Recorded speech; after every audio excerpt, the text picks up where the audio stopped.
Very good morning, all of you. Sri Sarbanand Sonowalji, Honorable Union Minister for Ports, Shipping and Waterways, and former Chief Minister, Assam.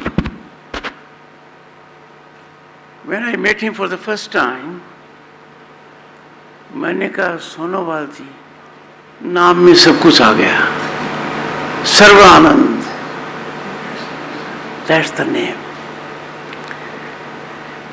He cares for his privacy as none does, and therefore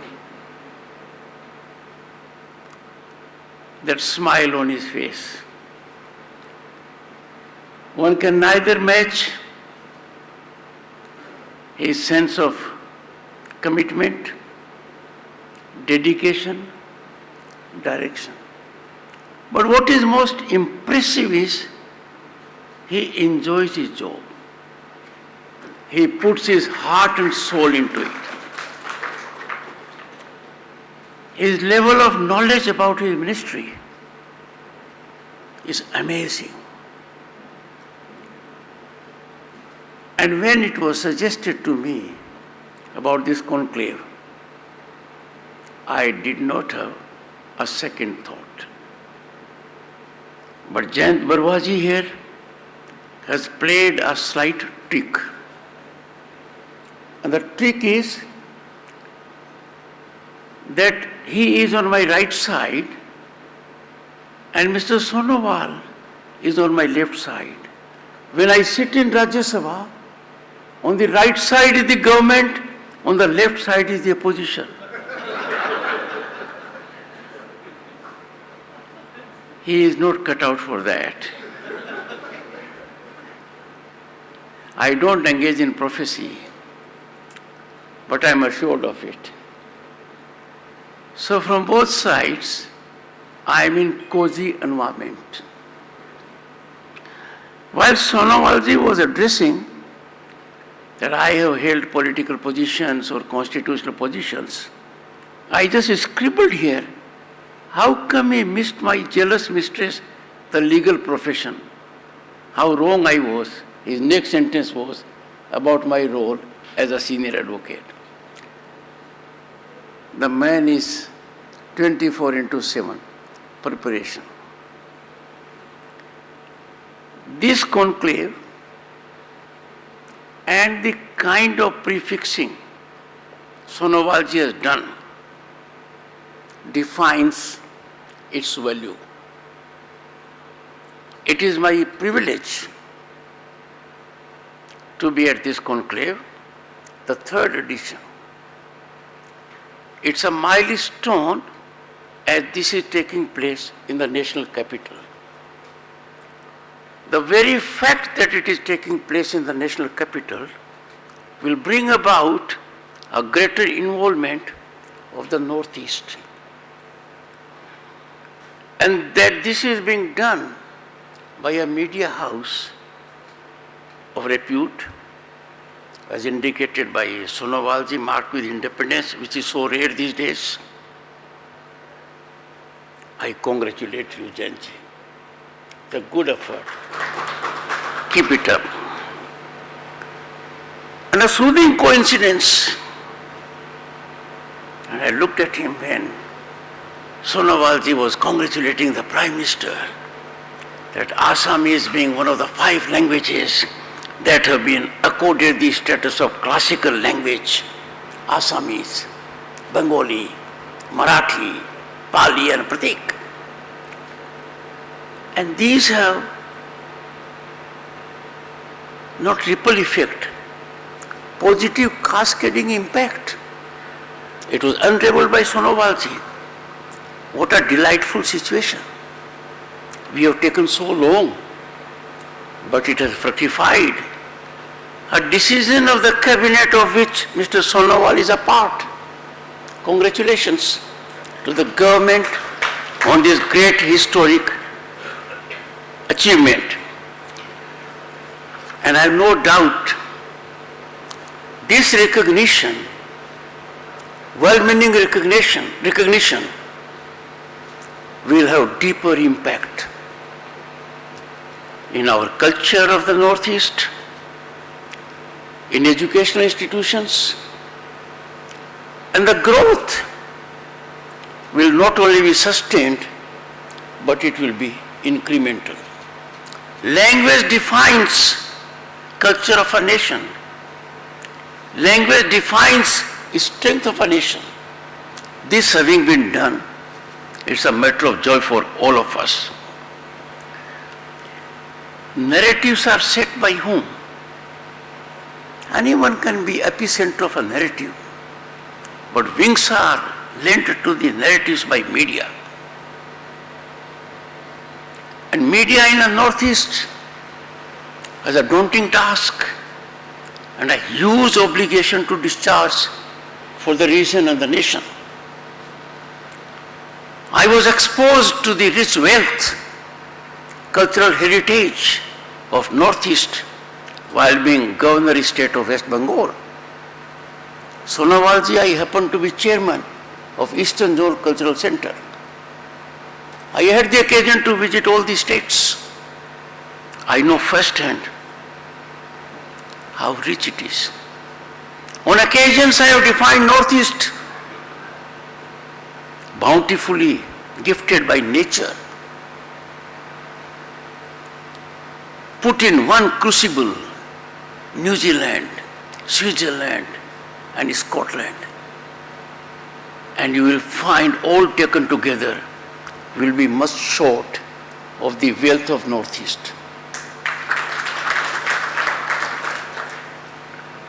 Each state of Northeast is remarkable and a heaven for the visitor, the tourist and the local inhabitant.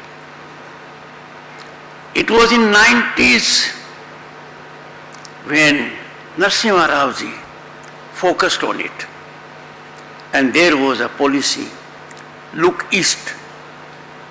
It was given a little more vigor by Atal Bihari Vajpayee ji when he had a separate department and then a ministry for the region. But Prime Minister Modi took it to the next level. Look east, act east. And this has resulted in phenomenal growth. There has been real focused attention on connectivity, number of airports doubling, waterways I think being 20-fold, so on and so forth. This connectivity has generated interest in the entire nation. I can say from this place that this area is a natural heaven for tourists, and tourism by itself can drive the economic engine of a region. Tourism has that potential,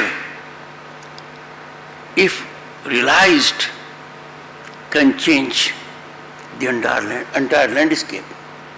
It can generate employment exponentially.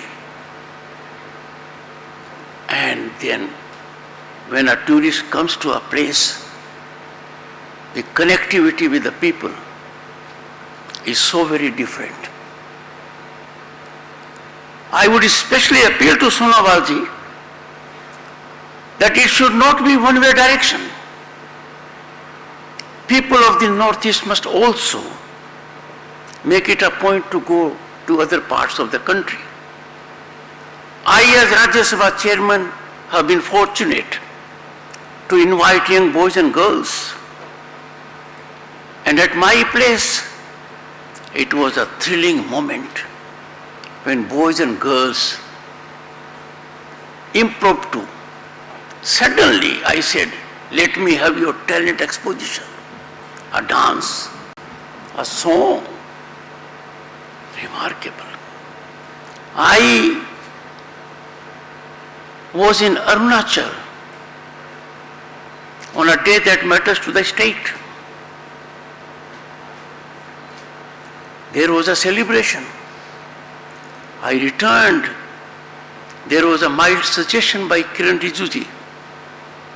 There is a function at my house. It was 10:30 p.m. Me and my wife, Dr. Sudesh, went there. I cannot tell you, can't describe in words the kind of cultural fiesta, the kind of cuisine, the kind of energy and enthusiasm of the people I saw. So, Northeast is heart and soul of Bharat. I got the more of it when I attended my first global event in Phnom Penh, and that was ASEAN. And there the focus was that the policy of Act East is not limited to the frontiers of our nation. The policy goes beyond. The connectivity, Sonowalji is aware of it. There is a minor hiccup in one of the countries, but it will be a game changer. And what a connectivity it will be, that from Northeast you will be able to go to Cambodia and to see the greatest Hindu temple, Angkor Wat, which is being rejuvenated as a matter of fact by Government of India's efforts. And therefore, I would urge the media to be ambassador for tourism of the Northeast, this house. Media is obvious ambassador. Media can take note of things that can ignite minds and can generate development strides.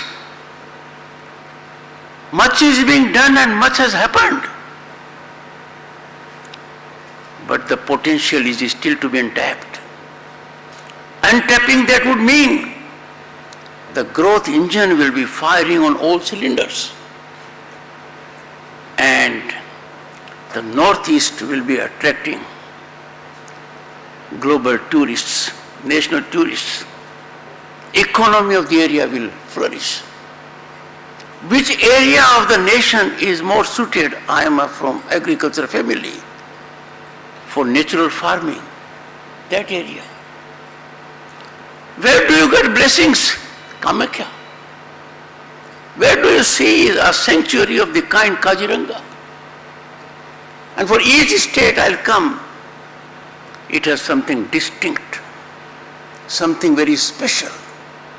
And that distinct special is a gift of the God, a divine situation. Therefore, distinguished audience, Northeast is the happening area, as on a global stage, Bharat is the most happening country at the moment.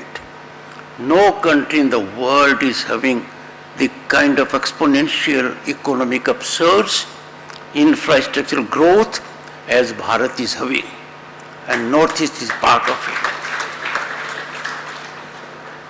I seek all of you to reflect. This is that phase of history where on sea, on land, in sky and space, we are seeing positive developments that are stunning the world. India's rise is unstoppable and Northeast is part of it. We are destined to be a developed nation. That is not in the doubt of anyone. But in the process, everyone has to contribute, and media's role is basic. Fourth pillar of democracy, a bridge between policymakers and public. I would urge strongly that if journalists and media houses ingratiate with partisan interests, that surely does not subserve the interest of the common man or of the nation. Recall the days when the nation faced most draconian, dark period emergency. And two of the newspapers in particular protested imposition of censorship by keeping their editorial space blank. I will urge Chanji, editorial space has to be very critical for everyone. Why it is disappearing? Editorial focus has to sensitize people. Editorial space is to be used so that media turns out to be a watchdog. I would call upon the media in particular, print and visual. We are home to 1/6 of humanity. We have to set very high standards of media discourse, media debate, and media discussions.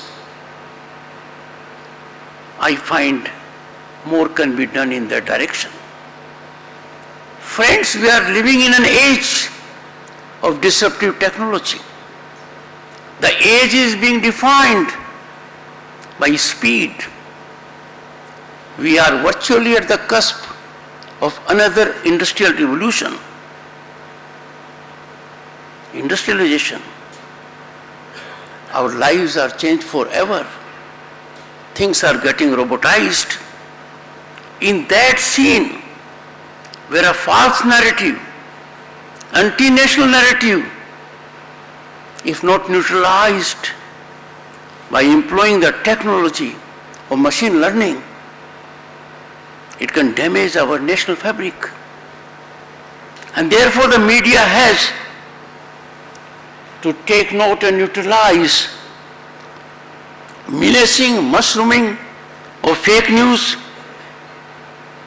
fast tracking of narratives, sensationalism. They are juicy, but they damage the body fabric of the nation.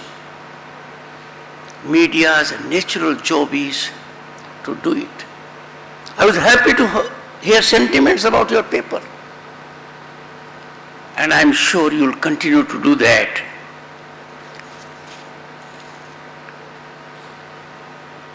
If we look back,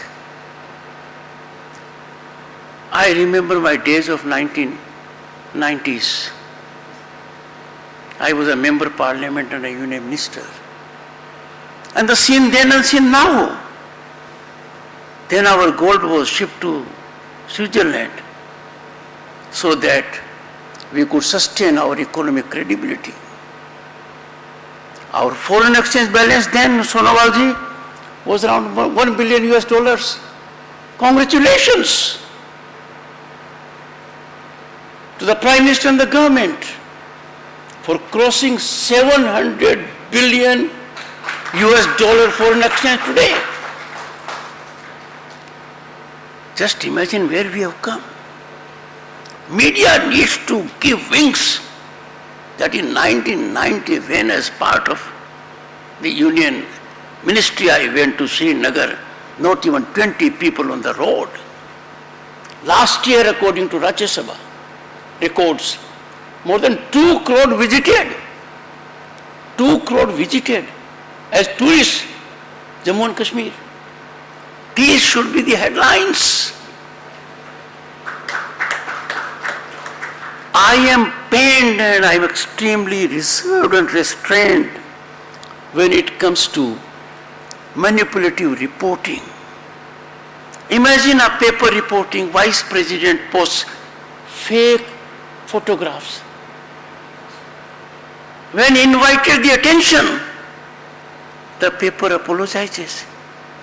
But I know I can't be invasive. I can't be in official action mode. Therefore, let us develop in this country a habit of hand-holding, counseling. We cannot damage our mother or our institutions. We have to nurture them, Democracy gets nurtured when each of its institutions, including the media, optimally perform. And I have no doubt this will take place because all of us are lucky in one sense. We are witnessing a Bharat that is of hope and possibility. We are witnessing a Bharat where everyone is equal before law and accountable to law.